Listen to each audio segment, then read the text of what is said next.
407 years ago, our fathers brought forth on this continent a new nation conceived in liberty and dedicated to the proposition that all men are created equal.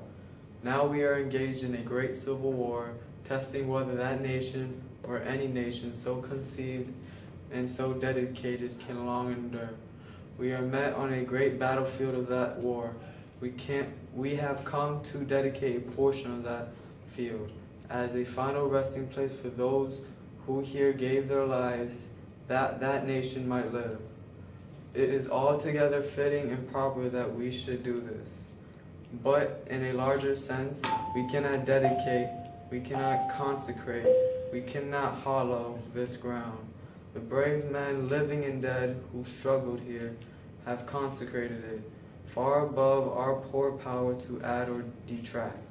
The world will little note, nor long remember what we say here, but it can never forget what they did here. It is for us, the living, rather, to be dedicated here to the unfinished work which they who fought here have thus far so nobly advanced.